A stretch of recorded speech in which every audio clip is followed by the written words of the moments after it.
Con esto de pronto quiero más. Perdón.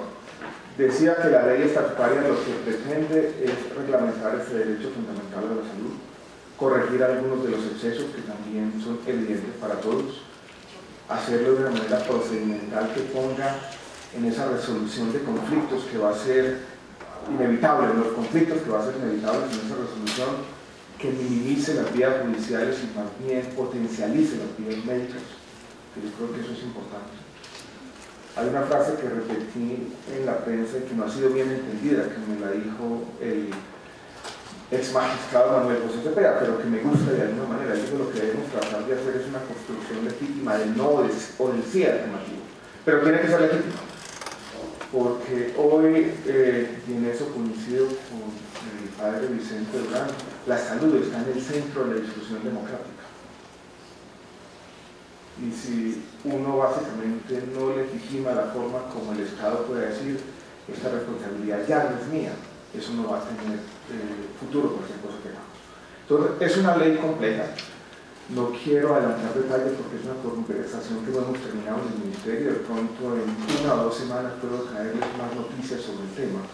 Pero lo que he querido en la discusión legislativa es decirle a los parlamentarios lo siguiente: no mezclemos los dos temas. No mezclemos la ley estatutaria que trata de reglamentar el derecho fundamental a la salud, lo que yo he llamado el qué del cómo, que lo que trata de hacer es ver cuáles tienen que ser los parámetros o lineamientos generales de nuestro sistema de salud. Entonces vamos a tener por un lado la discusión parlamentaria. Nosotros pensábamos llevar un proyecto del gobierno hecho allá que se acumulara con 5 proyectos distintos que han llevado los parlamentarios de iniciativa del Congreso. Había un acuerdo político que yo no conocía y estaba yo armando un problema por allá, porque de alguna manera me dijeron que lo que tenía que hacer el gobierno era acompañar algunos de los proyectos de la Unidad Nacional. Así lo vamos a hacer, pero ahí vamos a dar nuestros insumos y vamos a dar la discusión. Y esperemos, tampoco podemos esperar milagros, que de allí salga un buen proyecto que por primera vez, no solo en el tema de la salud, sino en el tema de los derechos económicos, sociales y culturales, se crea un estatuto de los derechos sociales y de alguna manera le permita al país entender cuáles son los límites y cuáles son las potencialidades y cuáles son los deberes y los derechos de los ciudadanos.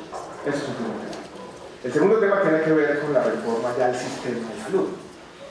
Nosotros, para conceptualmente organizar la discusión, hemos hablado de una reforma de la ley estatutaria, una reforma, o un proyecto de ley estatutaria, perdón, una reforma o un proyecto de ley ordinaria, donde hablamos de los dos canales.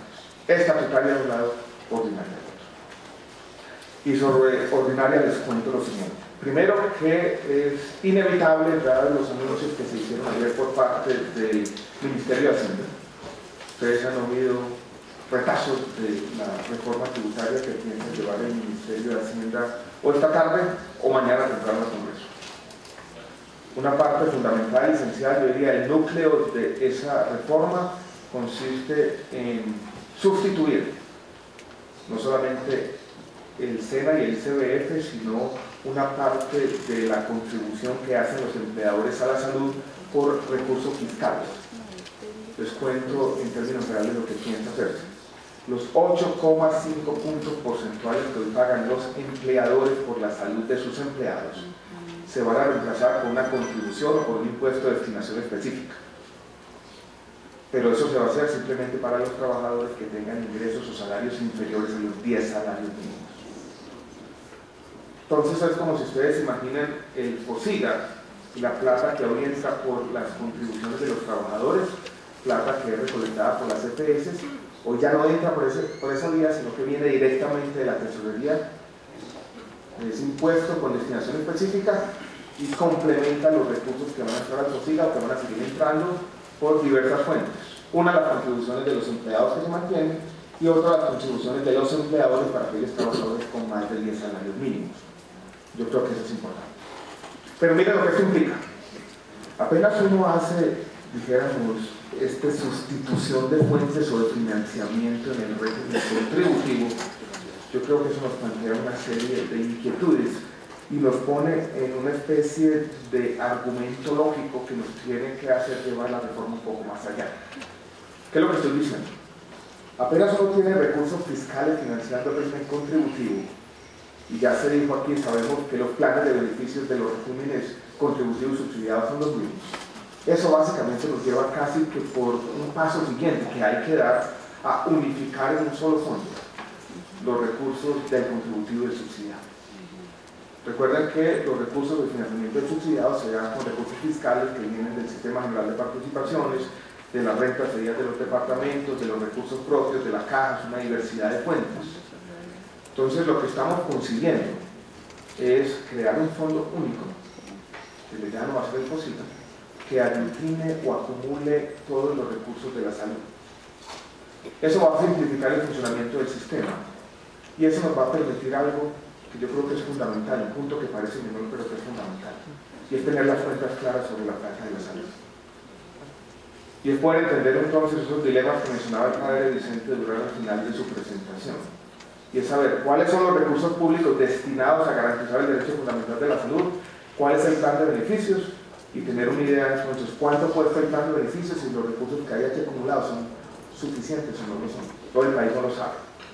Yo he oído gente que dice que sobran 20 millones de pesos, a otros que dicen que faltan 10 millones.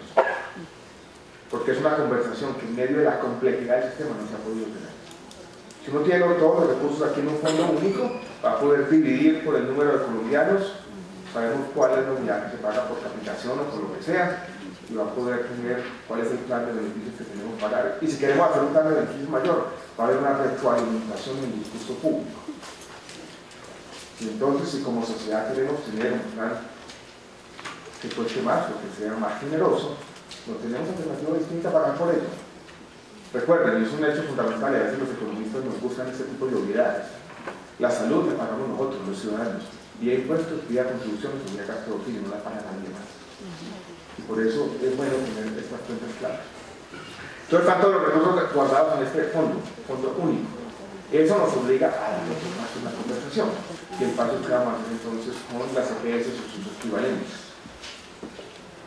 Y ahí va, dijéramos, los planes que estamos haciendo. Lo bueno es que vamos a tener todo el año entrante para dar esta discusión.